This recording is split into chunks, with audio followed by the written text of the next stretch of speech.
12절서부터 38절입니다. 함께 우리 교독하도록 하겠습니다. 12절입니다. 그들의 발을 씻으신 후에 옷을 입으시고 다시 앉아 그들에게 이르시되 내가 너희에게 행한 것을 너희가 아느냐?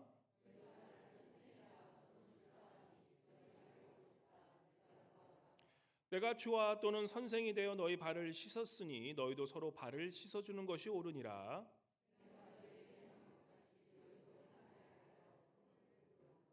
내가 진실로 진실로 너희에게 이르노니 종이 주인보다 크지 못하고 보냄을 받은 자가 보낸 자보다 크지 못하나니 내가 너희 모두를 가리켜 말하는 것이 아니니라. 나는 내가 택한 자들이 누구인지 알미라. 그러나 내 떡을 먹는 자가 내게 발꿈치를 들었다 한 성경을 응하게 하려 하는 것이니라.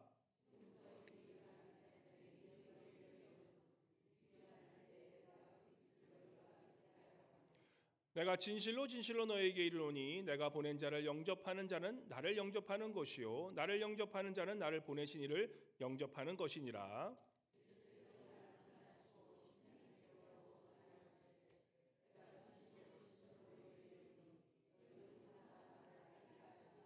제자들이 서로 보며 누구에게 대하여 말씀하시는지 의심하더라.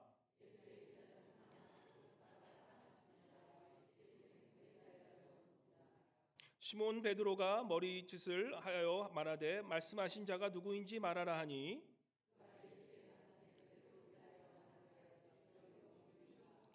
예수께서 대답하시되 내가 떡 한 조각을 적셔다 주는 자가 그니라 하시고 곧 한 조각을 적셔서 가롯 시몬의 아들 유다에게 주시니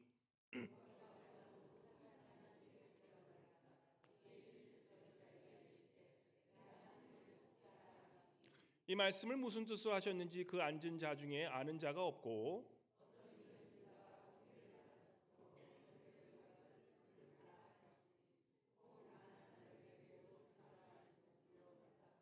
유다가 그 조각을 받고 곧 나가니 밤이더라.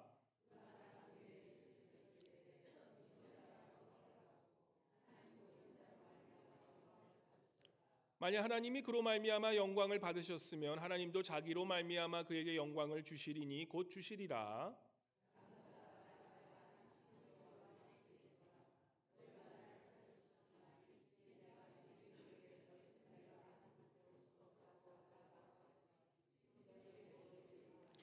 새 계명을 너희에게 주노니 서로 사랑하라. 내가 너희를 사랑한 것 같이 너희도 서로 사랑하라.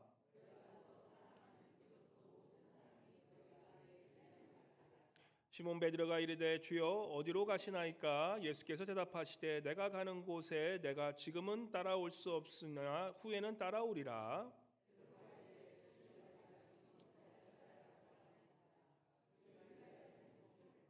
다 함께 예수께서 대답하시되 내가 나를 위하여 내 목숨을 버리겠느냐? 내가 진실로 진실로 내게 이르노니 닭 웃기 전에 내가 3번 나를 부인하리라. 아멘. 임마누엘 성가대 나오셔서 아버지 품으로 주님께 찬양 올려드리겠습니다.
다시 한번 큰 박수로 주님께 영광 올려드리겠습니다.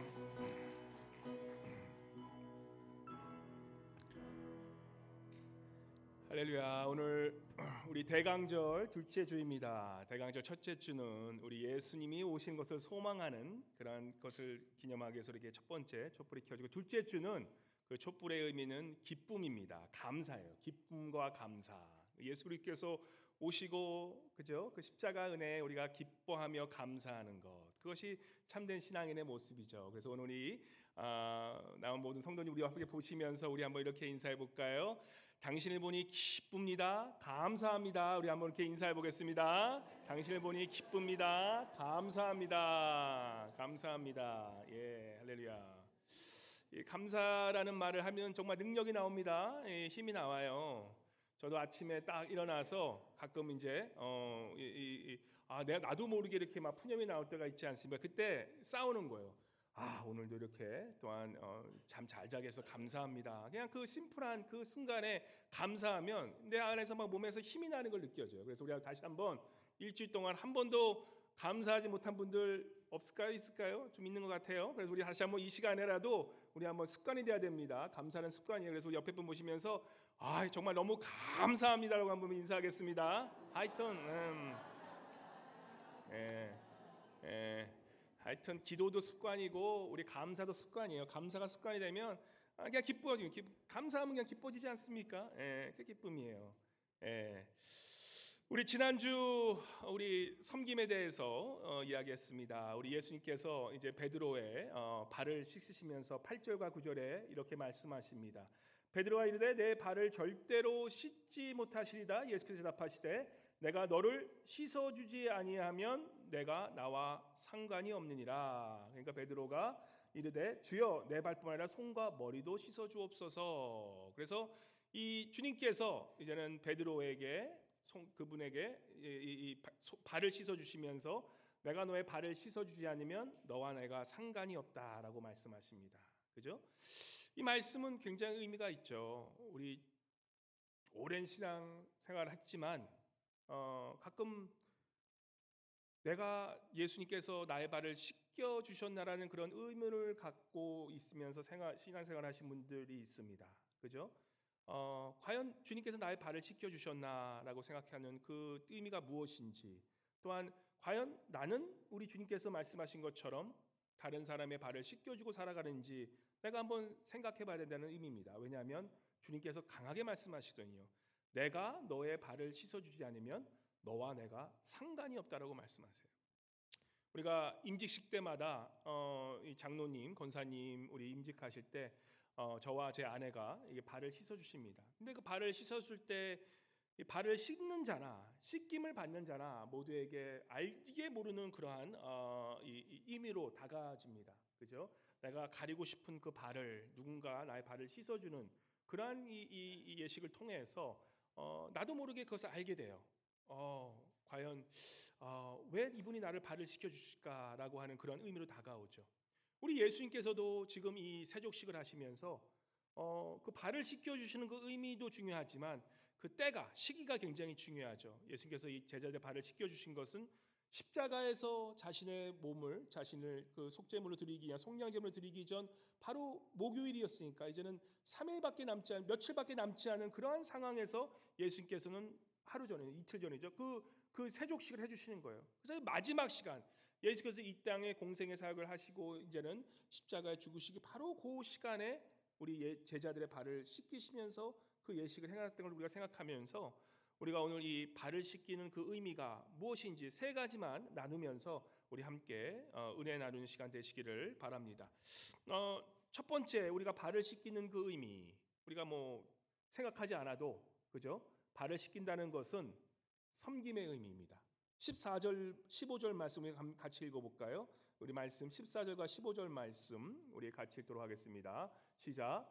내가 주와 또는 선생이 되어 너희 발을 씻었으니 너희도 서로 발을 씻어주는 것이 옳으니라. 그리고 15절 보시면 내가 너희에게 행한 것 같이 너희도 행하게 하려 본을 보여노라. 그래서 이 발을 씻는다는 것은요, 누군가 나의 발을 씻어주면 그 사람이 나보다 더 낮은 자리에서 나의 발을 씻기는 거예요. 결국 뭡니까? 내가 너를 섬기겠다라는 그 의미가 다가온다는 것입니다. 세족식의 첫 번째 목적은 뭡니까? 첫 번째 의미는 우리가 물어볼 것도 없이 섬김의 의미라는 것이에요. 우리 예수님께서 이 땅에 무엇 때문에 오셨습니까? 섬김을 받으려 함이 아니라 섬기시러 오셨다는 의미예요. 우리 마태복음 10장 45절 말씀 우리 한번 같이 읽어볼까요? 마태복음 10장 45절 말씀 우리 없으면 제가 읽어드리도록 하겠습니다. 인자가 온 것은 섬김을 받으려 함이 아니라 도리어 섬기려 하고자 하고 자기 목숨을 많은 사람의 대속물로 주려 함이니라. 그래서 주님께서 이 땅에 오신 이유도 뭡니까? 바로 섬김을 주려고, 섬김을 받으려 함이 아니라 섬기려고 오신 것이고, 또한 이 땅에 이제 마지막 이 십자가에 오셔서 그 십자가를 통해서 섬겨주시기 위한 그 마지막 순간에도 제자들에게 발을 씻겨주시면서 섬김의 모습을 보여주신다는 것이에요. 우리가 잘 아는 그 최후의 만찬 그림, 우리 신교시에도 있습니다. 그죠? 너무 유명한 그림이에요. 레오나르도 다빈치가 15세기에 그린 그 아주 명작 중의 명작입니다. 그러한 이 작품 속에 이 잘못된 이미지가 몇 가지 있죠. 우리가 첫 번째는 이 성경은 사실 엄밀히 따지고 보면 굉장히 역사적인 사실이기 때문에 우리가 이 사실된 입각에서 보는 게 중요합니다. 우리 예수님은 역사적인 인물이세요. 누군가 만들어낸 사람이 아니라 진짜 실제로 2000년에 이 땅에 오셔서 예수님은 이 땅에 인간의 몸으로 오신 바로 실질적인 역사적인 인물이라는 것입니다. 그러한 실질적인 인물의 그 우리 예수님의 초상화가 존재할까요? 2000년 전에 있었던 예수님의 모습을 그대로 그려낸 그런 초상화가 존재할까요? 안 할까요? 역사적으로는 없습니다.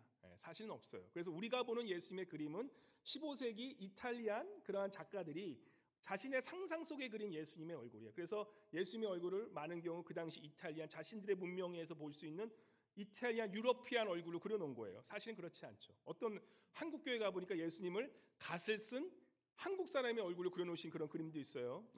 물론 우리 하나님은 하나님이시기 때문에 형상이 없기 때문에 그런 뭐 그림을 그린다 제가 뭐 크게 막 비판하고는 않겠어요. 그죠? 그렇지만 그 예수님의 그러한 형상은 우리가 좀 조심할 필요도 있습니다.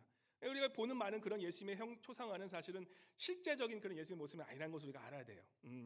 그리고 또 한 가지 뭐냐면 최후의 만찬 그림을 보면 긴 테이블에서 제자들이 밥을 먹는 것으로 나오는데 그것 또한 그 당시 15세기 문명 그 당시의 문화에 문명했다는 그러한 그 모습이라는 것이에요. 당시 예수님 2000전에 그 로마의 그러한 역사적인 그런 설을 보면 이 이스라엘 그런 이 중동의 그 지어 보면 밥을 먹을 때 어떻게 먹었냐면 비스름이 누워서 긴 의자 앞에서 신발을 벗고 그렇게 식사를 하는 것이 나와요. 우리처럼 지금처럼 신발을 신고 뭐 이렇게 뭐 레스토랑 가서 밥을 먹는 그런 그림이 아니라 그죠? 그 당시에는 신발을 벗고 왜냐하면 중동 지역이 얼마나 이 먼지도 날리고 이 먼지가 이 흙도 많고 그러겠습니까? 그래서 발을 먹을 때는 정결하게 먹기 위해서 신발을 깨끗이 벗고 누군가 발을 깨끗이 종이 씻어주고 나서 그 발을 벤치에 올려놓고 그리고 비스름이 누워서 먹는 것이 문화였다는 것이에요.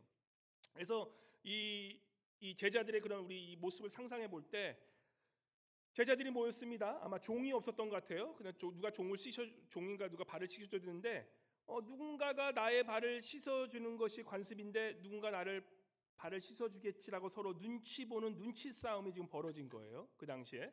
그래서 서로 낮은 자가 나의 발을 씻어주기를 기다리고 있었던 것이에요. 그죠? 보통 우리가 보면 종이 이 상전에게 발을 씻듯이 이 누군가가 나를 발을 씻기는데 서로 제자들끼리도 얼마나 그런 게 없지 않겠습니까? 내가 너보다는 높은데 네가 내 발을 씻어야지. 그러면서 서로 눈치 싸움하고 있어요. 요즘 한국에서 유행하는 유행어가 뭔지 아십니까? 예? 한국에서 유행하는 유행어 중에 하나가 이런 유행어 있대요. 너 뭐 돼? 라는 유행어래요. 너 뭐 돼? 뭔가 그러니까 특권 의식을 가지고 있는 사람들에게 야, 너 뭔데? 너 뭐 돼? 너 뭔데? 너 도대체 네가 나를 이렇게 하라는 거야? 너 뭐 돼라는 그래요. 저희 우리 막내가 한국에 갔었는데 한국 문화를 모르니까 한국 가면 이 쓰레기통이 없는 거 아시죠? 웬만한 데는 쓰레기통이 없어요. 공공장소 쓰레기통이 없고 어떤 뭐 비즈니스라도 쓰레기통이 없어요. 그래서 쓰레기를 계속 들고 다녔어요. 들고 다녔는데 제가 없을 때인데 아마 그 친구들 같이 있는데 쓰레기를 계속 들고 힘드니까 아마 한 가게에 들어갔대요. 그 휴게소인데 그 가게에 들어가서 이 주인 아저씨한테 물어본 거예요. 또 막내가 굉장히 또 토종 한국인으로 생기지 않았습니까? 문화를 잘 모르니까 그 쓰레기를 힘드니까 그래서 아저씨한테 그 주인 아저씨한테 그 가게 아저씨한테 물어본 거예요. 아저씨 이 쓰레기 좀 버려주실래요?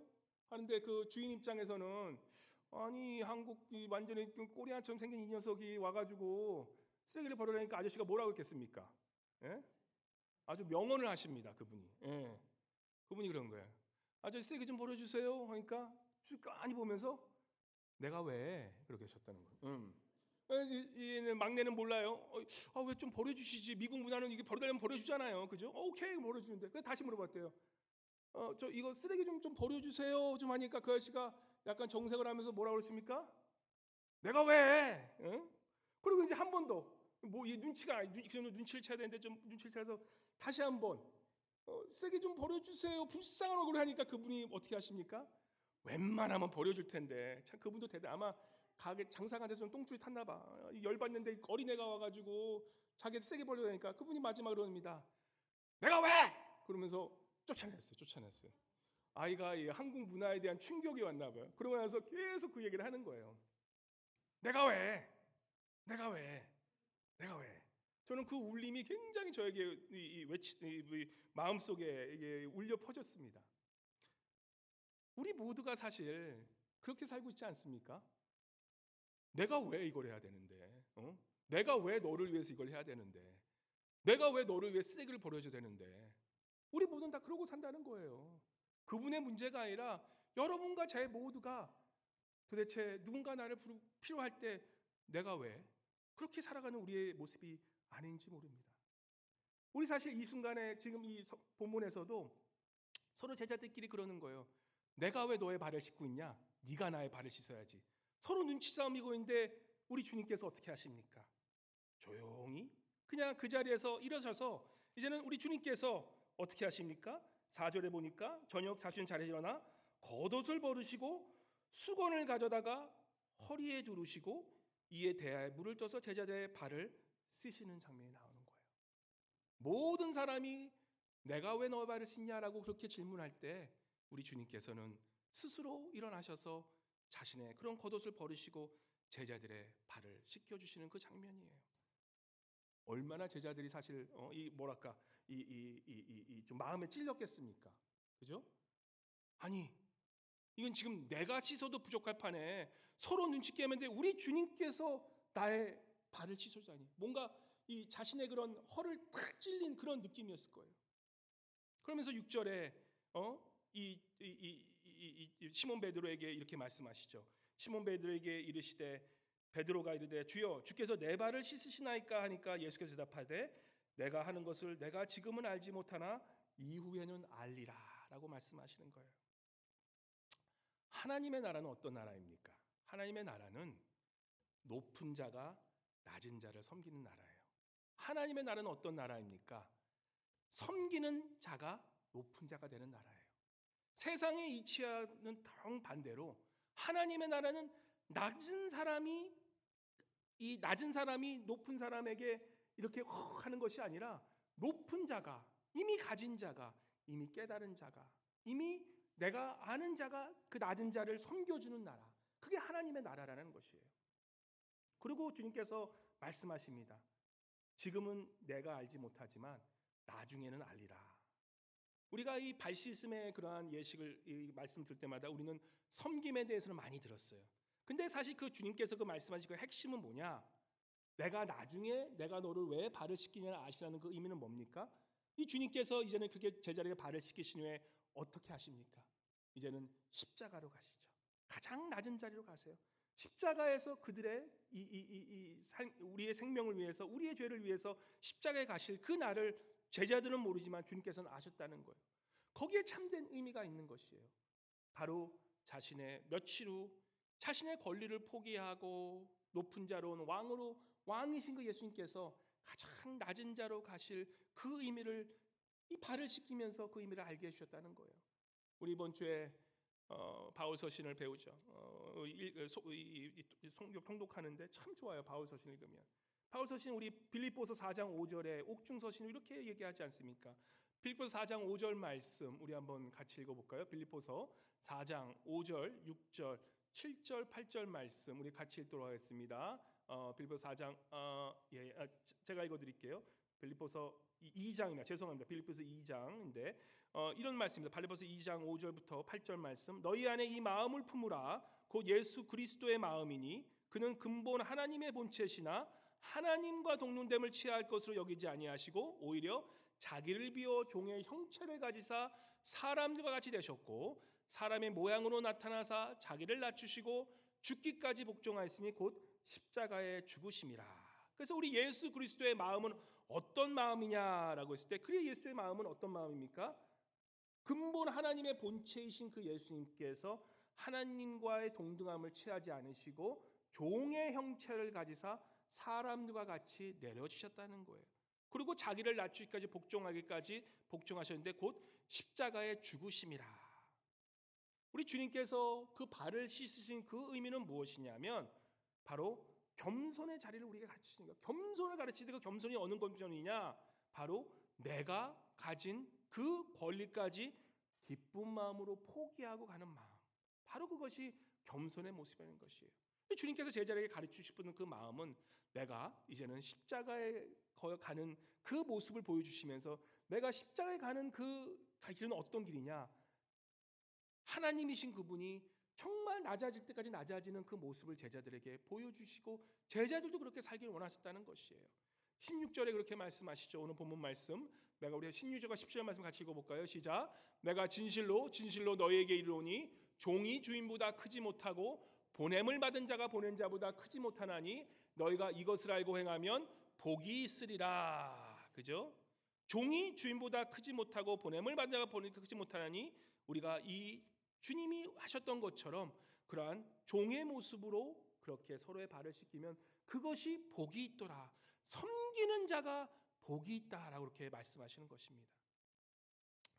우리가 사실 섬김의 자리로 가기 위해서는 어떤 모습을 취해야 되냐? 우리가 겉으로는 섬기는 척할 수 있어요. 많은 사람들이 그죠? 종교인으로 살아간다는 의미는 뭡니까? 내가 섬기는 척할 수 있어요. 내가 뭔가 하는 척 사람들에게 보여줄 수 있어요. 근데 주님이 진짜 원하시는 모습은 어떤 모습이냐? 진정한 내 속사람의 겸손의 모습을 쫓아라는 것이에요. 아무도 보지 않는 그곳에서 내가 겸손의 모습을 먼저 취하라는 것이에요. 이 겸손의 뜻, 그죠? 영어로 겸손을 뭐라고 하는지 아시죠? humility라고 그래요. humility, 그죠? 이 humility의 단어, 이 원어의 뜻이 뭐냐면 라틴에서 humus라는 거예요. 이 humus라는 뜻에서 우리 인간을 영어로 또 뭐라 그러죠? human이라는 뜻이에요. human. 그래서 이 humus라는 뜻이 뭐냐면 흙이라는 뜻이에요. 흙.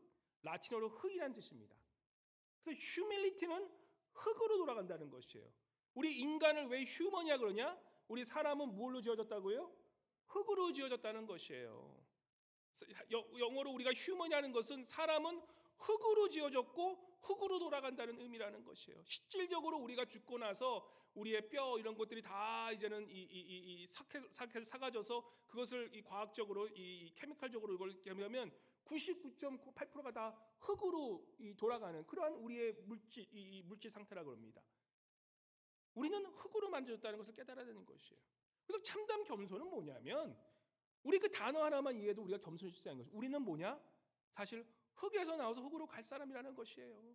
내가 아무리 잘나고 잘해도 결국에는 하나님께서 우리를 흙인 우리의 모습을 성경에 보면 흙으로 우리를 부시셔서 생명이신 하나님께서 성령의 호흡을 주니까 우리가 인간이 돼서 창조된 것처럼 우리 또한 그러한 흙의 모습을 갖고 있고 결국에는 흙으로 돌아갈 모습이 우리의 모습이라는 것이에요. 그래서 겸손이라는 건 무엇이냐? 내가 흙에서 나왔고 또한 그 흙의 그러한 이 모습들을 잘 보면 우리가 그 겸손의 의미를 알게 되는데 흙은 어떻습니까? 흙은 보이지 않는 곳에서 우리 지금 이게 있는 게 다 흙 위에 우리가 있는 거예요. 흙이 어떤 모습을 합니까? 흙은 이 봄이 되면 나무가 자라게 하고 나무가 이 열매를 맺게 하고 뿌리를 맺게 하는 그런 모든 영양 공급을 하는 게 이 흙이라는 것이에요. 수분과 영양. 그래서 흙이 없으면 자라지 못해요. 이 흙이 있기 때문에 보이지 않는 흙의 역할을 해서 이 모든 것을 자라게 하는데 사람 또한 어떻습니까? 우리 사람 또한 이러한 겸손을 통해서 우리가 이 비옥한 통약이 자란 것처럼 겸손함을 통해서 인간은 더욱 깊어지고 더욱더 주님의 사람으로 닮아간다는 거예요. 그래서 겸손하는 사람만이 진정으로 남을 섬길 수 있다는 거죠. 그저 보이는 것으로 나를 나타내는 것은 그것은 약간 진정한 섬김이 아니라 정말 내가 이 마음속 깊이 나이가 누군지를 깨닫고 그것을 통해서 나의 속사람이 겸손케 되면서 나아가는 그것이 참된 섬김이 될 수 있다는 것입니다. 그래서 제가 다른 사람 인용은 잘 안 하지만 정약용 선생님이 이런 말씀하셨어요. 겸손은 사람을 머물게 한다는 거예요. 겸손은 능력이나 달란트는 사람을 끌어줄 수 있겠지만 사람을 머물게 하는 능력은 겸손하는 거예요. 우리 잘난 척하는 사람 옆에 있기 싫어하잖아요. 겸손하면 사람을 머물게 하고 칭찬은 사람을 가깝게 하고 넓은 사람은 사람을 따르게 하고 기쁨은 사람을 감동시킨다라고 얘기해요. 예. 이 참된 섬김은 어떤 것이냐? 보이지 않는 그러한 내면에서 나오고 나의 속사람이 그러한 이 변함으로 보이지 않는 곳에서 더 빛을 발하게 된 것이 겸손하는 것입니다. 한번 스스로에게 물어보세요. 과연 섬김이 과연 다른 사람에게 보이려는 것이 아닌지. 어떤 분은 그럴 때가 있어요.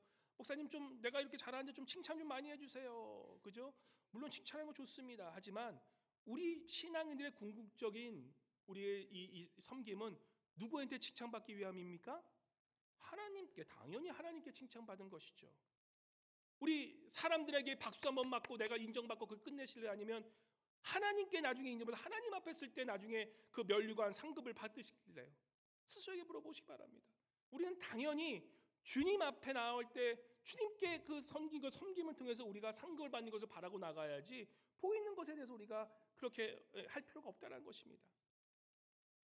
우리 여러분과 제가 정말 보이지 않는 곳에서 흙과 같은 존재로서 정말 그런 겸손함으로 다른 이들을 세우고 다른 이들을 더 깊은 예수 그리스도께 인도하는 그러한 겸손을 통해서 우리 예수님이 가신 그 겸손의 길을 따라가는 저와 여러분이 되시기를 주님으로 간절히 축원합니다.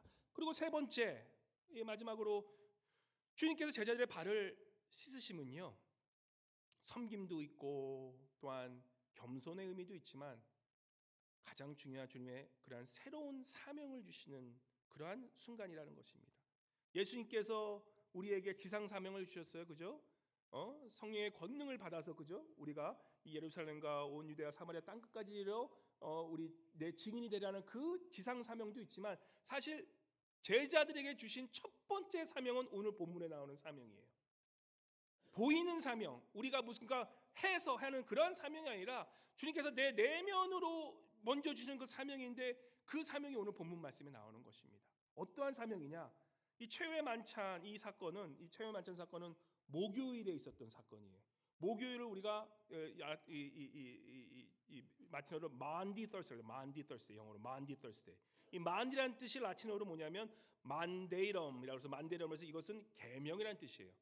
Commandment이라는 뜻이에요. Commandment. 그래서 이 목요일에 계명을 주시는 거예요. 목요일 날 우리에게 제자들에게 참된 사명을 주시는 거예요. 지상 사명 전에 제자들에게 이 사명을 주시는 거예요.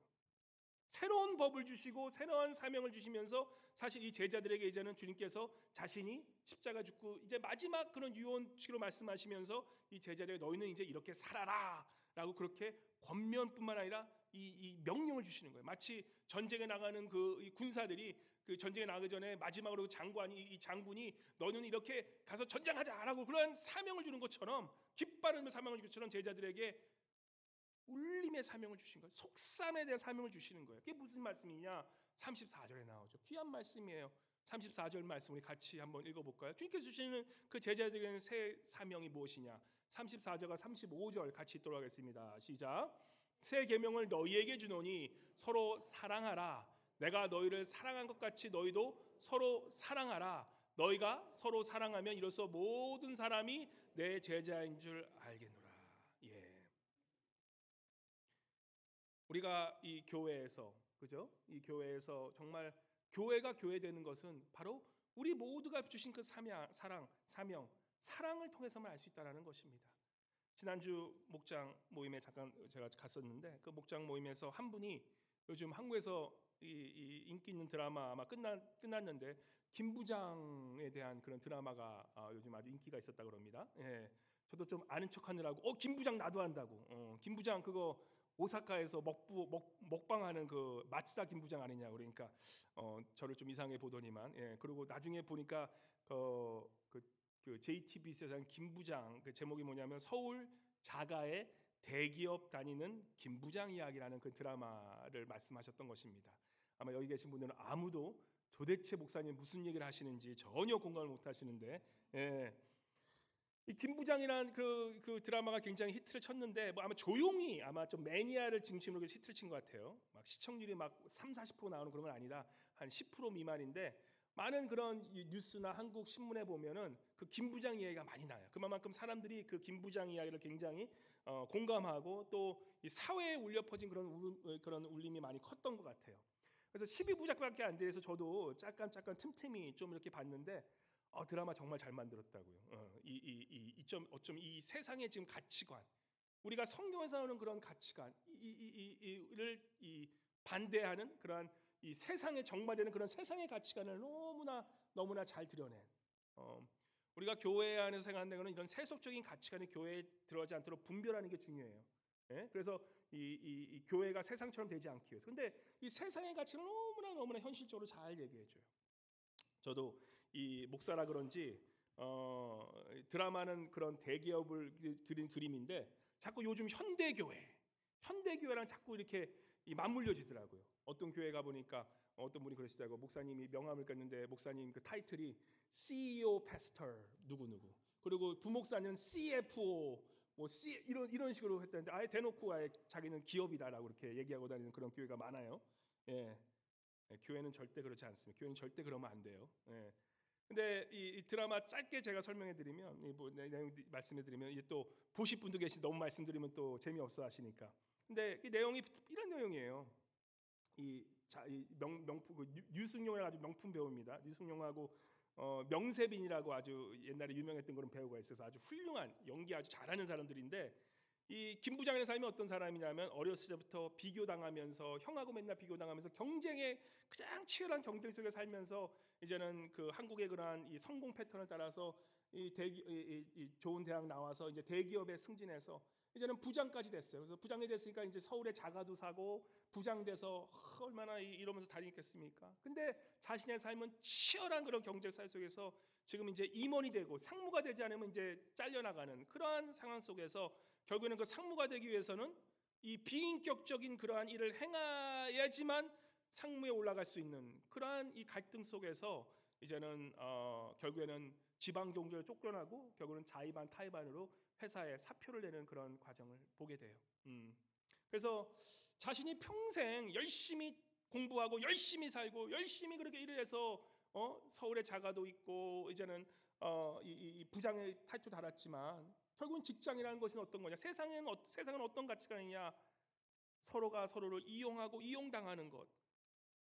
철저히 그러한 서로의 필요에 따라 움직이는 것이 내가 다녔던 직장이구나. 나는 결국 그러한 소모품이었구나는 것에 그러한 이 후회를 하면서 그러면서 그가 이제 사표를 내고 이제는 자신이 결국에는 회사가 나를 그저 그냥 수단으로 이용해 먹은 거라고 깨닫게 나서 이제는 자신의 삶의 목적, 직장이 나의 삶의 목적이었던 것이 얼마나 허무했던 것인가를 깨달으면서 이제는 사표 내고 이제 건물을 사요. 이제 나는 내 자아를 내 스스로 사장이 되겠다면서 건물을 사는데 그 건물도 사기를 당해요. 사기를 당해서 모든 돈 다 탕진하고 나서 어떻게 됩니까? 이제 아파트도 다 팔고 부장이라는 타이틀도 없어지고 이제는 공황장애 가버려요. 많은 직장 다니시는 공황장애 있으면 제가 알아요. 부장 이게 승진하면서 미국 특별히 코퍼레이션 다니는 분은 거의 대부분 약 먹고 있어요. 공황장애 약 먹고 계세요. 그만큼 스트레스를 못 견디는데 그 약 먹고 견디는 거예요. 그래서 공황장애가 더 심해지니까 이제 자살하려는 그 순간에 결국에는 이제 뭐 드라마 이제 안에 보면은 결국에는 그 순간 자기를 지탱해줬던 이제 정신 이제 의사를 통해서 이제 도움도 받지만 그 동안에 자신을 힐링해주고 자신을 이 치유해주는 그 사람은 결국에는 자기 가족밖에 없고 결국에는 내가 그토록 짐이라고 여겼던 그 가족이 스스로 자기를 지탱해주는 그러한 힘이 된다는 것을 보게 됩니다. 그래서 이 제목에 나오는 서울에 있는 자가 이건 뜻이 뭡니까?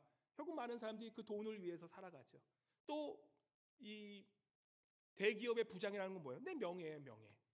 우리가 살아가는 그 자가와 또한 이 부장이라는 명예, 이런 것들이 다 껍데기 인생이었던 것을 깨닫는 순간, 그 비본적인 삶의 껍데기를 깨닫는 순간 그가 어떻게 됩니까?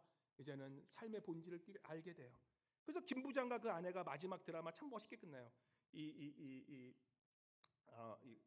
한국에 있는 가을 그 단풍길을 쭉 걸어가면서 이러면서 이 유승용이 아내에게 이렇게 얘기합니다.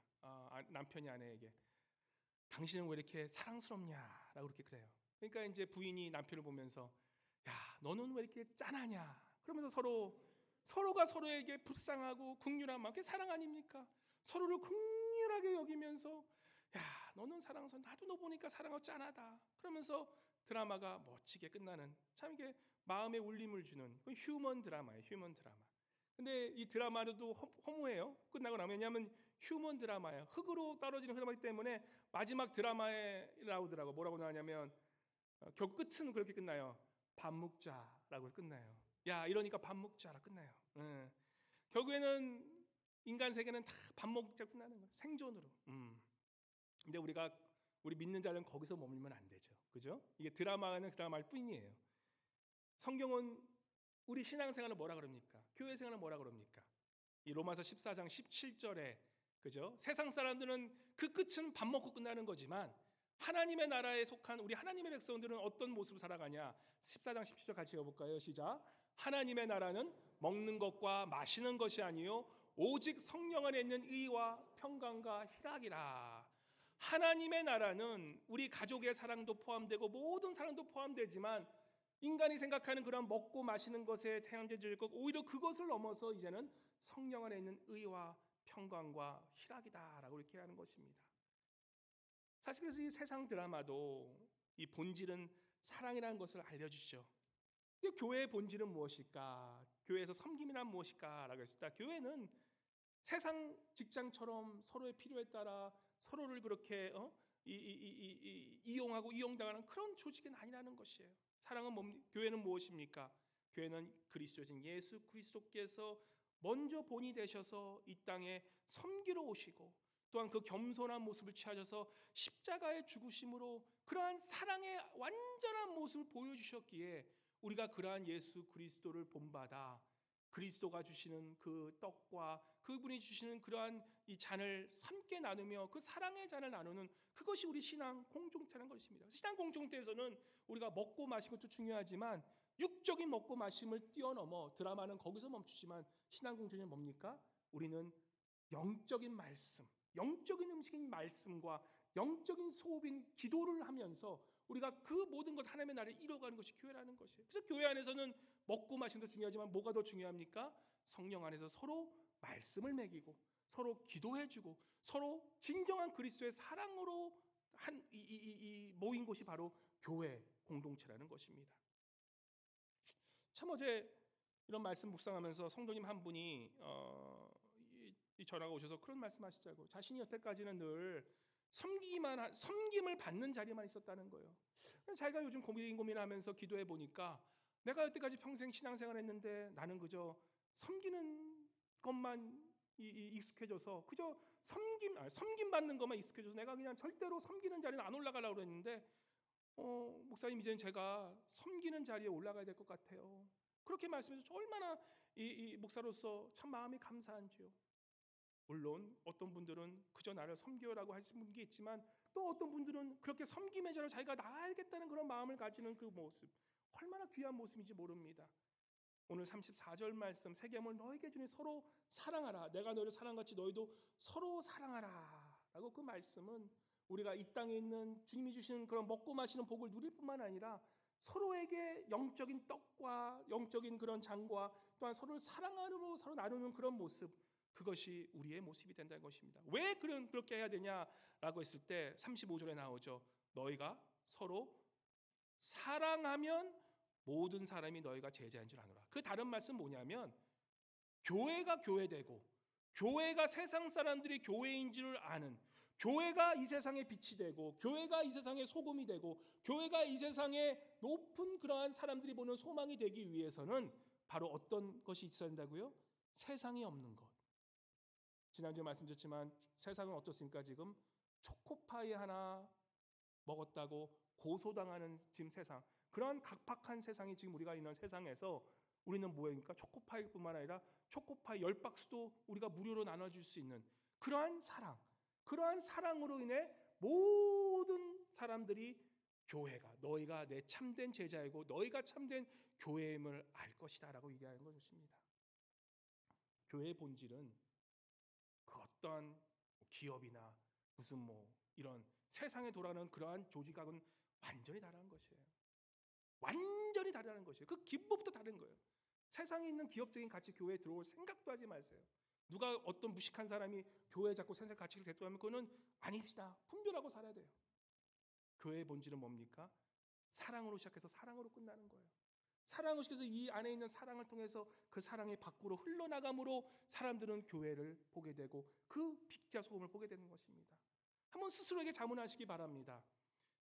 주님이 과연 내가 너의 발을 씻지 않으면 너와 나가 상관이 없다고 하시는데 나는 그저 내가 주님께서 나를 섬기라고 말씀하셨는데 그저 뭔가 섬김의 자리에 있으라면 그냥 먼저 도망갈 생각 먼저 하고 있는 나의 모습은 아닌지, 그토록 오래 신앙생활했지만 내가 조금이라도 손해보는 거 있으면 나는 안 섬길 거예요 하고 도망가고 있지는 않은지, 그냥 교회 오면 나는 손가락 까딱 안 하면서 다른 사람이 내 발 씻어주세요라고 그렇게 모습으로 교회 오진 않는지, 나는 혹시라도 거꾸로 나는 열심히 섬기는데 아무도 섬기지 않는 사람 보면서 혹시 손가락질하면서 정지하고 있지는 않은지, 똑같은 모습이에요. 그것도 사랑이 아닌 교회 안에서도 김부장 같은 마음으로 그러한 내 명예와 내 권리와 내 자존심을 먼저 앞장 세우며 나가는 그런 비본적인 것에 우리가 목숨 걸고 있지 않은지 우리가 한번 돌아보시기 바랍니다. 주님은 우리의 발을 씻기시면서 그죠? 십자가를 따라 이제는 섬기는 모습으로, 이제는 겸손한 그런 속사람의 모습으로 이제는 서로 사랑하라는 계명을 주시기 위해서 우리에게 발을 씻기신 그 모습을 보게 됩니다. 마지막으로 한 가지 질문할 것이 있어. 그러면 우리가 압니다. 섬기는 거 알고, 그리고 겸손해야 되는 거 알고, 그리고 또 사랑해야 되는 거 아는데 그게 쉽습니까? 솔직히 쉽지 않아요. 요즘 나오는 책 베스트셀러 중에 제 신학교에서 저도 읽은 책이 이제 가장 베스트셀러 중에 하나가 뭐냐면 영어 책이에요. How to Love Difficult People, How to Love Unloving People. 이 제목이 번역은 그거예요. 사랑하기 불가능한 사람을 내가 어떻게 사랑하냐, 사랑하기 힘든 사람을 사랑하는 방법, 그죠? 그런 책들이 인기가 있어요. 요즘 우스갯소리 아내가 저한테 얘기하더라고요. 우스갯소리를 그냥 바랄 뿐이에요. 요즘 인기 있는 제일 남편이 누군지 아십니까? 제일 인기 있는 남편? 예. 아내분들 생각하실 때 인기 있는 남편, 집 잘 치워주는 남편일까요? 아니에요. 그냥 내가 치워버리면 돼. 재밌는 남편, 잘 웃겨주는 남편일까요? 그냥 인기 있는 남편일까요? 그것도 아니에요. 왜냐면 뭐 재밌는 거 TV 보면 얼마나 재밌는 거 많은데, 그죠? 잘생기고 젊은 남편, 쓸데없어. 그냥 얼굴 카페. 예. 그러면 이제 하나밖에 안 남았죠? 돈 잘 벌어주는 남편? 그럴까요? 돈 잘 벌어주는 남편? 그것도 아니래요. 전 그건 줄 알았는데. 제일 인기 있는 남편이 누굴까요? 예? 누굴까요? 예. 집에 없는 남편이 제일 인기 있는 남편이에요. 아내가 저한테 그 얘기를 하더라고요. 도대체 무슨 뜻으로 저에게 얘기를 했는지. 집을 나가란 소린가? 예. 참 사랑하기 힘든 사람 많습니다. 그죠? 사랑하려 그래도 사랑하기 힘들고, 그죠? 내가 어떻게, 그죠? 왼수인 내 남편을 사랑하고 내가 이 사람을 어떻게 사랑할까? 예, 옆에 분 한번 봐보세요. 옆에 분 보시면서 내가 당신을 어떻게 사랑하냐, 그죠? 너라면 내가 당신을 사랑할 수 있겠냐, 그죠? 우리 주님도 십자가에 내가 뭐 잘나서 나를 위해서 십자가에 죽으셨겠습니까? 아니에요. 우리의 모습, 사실 제 모습 보면 주님께서 나를 위해 어떻게, 내가 진짜 나를 위해서 어떻게 십자가에 죽으시겠습니까? 아니에요. 자격이 우리 같은 사람, 근데 주님께서 우리 같은 사람이 죽으셨다는 거예요. 우리가 그러한 사랑하기 위해서 해야 되는 것이 무엇이냐? 필수예요, 이건. 왜냐면 우리가 할 수 있는 능력이 없기 때문에 주께서 말씀하시는 거예요. 이번 주 이 빌립보서 묵상하면서 겸손에 대해 말씀하면서 그 다음에 골로새서 넘어가자. 골로새서 뭐라 그러냐? 능력 없는 우리에게 발을 씻으려도 씻을 수 없고, 씻어주고 싶어도 생겼다가 저 인간만 보면 내가 저 인간 발을 어떻게 씻냐, 정말 사랑하기 힘든 저 사람을 내가 어떻게 씻어주냐. 그러기 위해서 우리가 할 수 있는 것이 무엇입니까? 골로새서 4장 2절에 이렇게 말씀합니다. 골로새 4장 2절 말씀 우리 한번, 이 현대인 성교는 이렇게 나와요. 현대인 성교 똑바로 나옵니다. 우리 4장 2절 같이 들었습니다. 시작. 항상 기도에 힘쓰십시오. 기도할 때 정신을 바짝 차리고 하나님께 감사하십시오. 그냥 기도하는 것이 아니라, 우리 가끔 기도할 때 비몽사몽으로 모험 기도하지, 그런 기도 드리지 말라는 거예요. 내가 도대체 무슨 기도를 하는지도 모르는 그런 기도는 시간 낭비라는 거예요. 전신 바짝 차리고 기도하라는 거예요. 지금 내가 사랑하고 싶어도 사랑하지 못하는 저 사람을 사랑할 수 있도록 내가 기도하라는 거예요. 내가 정말로 지금 겸손할 수 없는데, 나는 내가 보면 내가 그냥 높아지려고 그냥 그런 나의 자아가 자존심 때문에 내가 그러고 있는 모습을 정신 차리고 이제는 바짝 차리고 기도하라는 것이에요. 내가 겸손해질 수 있도록 섬김을 받고 난 손가락 가다가 편한 생각만 하고 있는 그러한 모습을 전신 바짝 차리고 이제는 내가 섬기는 자로 나가라고 기도하라는 것입니다. 내가 사랑할 수 없기 때문에 내가 주님 제발 사랑 좀 하게 해달라고, 정말 사랑하기 힘들지만 내가 사랑하게 해달라고 전신이 바짝 차리고 기도하라는 거예요. 그리고 뭐라 그럽니까? 하나님께 감사하라는 거예요. 그렇게 섬길 수 있는 것이 감사고, 그렇게 내가 할 수 있는 것이 감사라는 것이에요. 감사하고 싶을 때, 우리 옛날에 전에 우리 권사님, 어떤 권사님인지 요즘 저도 깜빡깜빡해요. 얼마 전에 송독순 권사님께서 그러시잖아요. 섬길 수 있는 시간이 있을 때 섬기라. 겸손할 수 있을 때 겸손해져라. 사랑할 수 있을 때 섬기라는 거예요.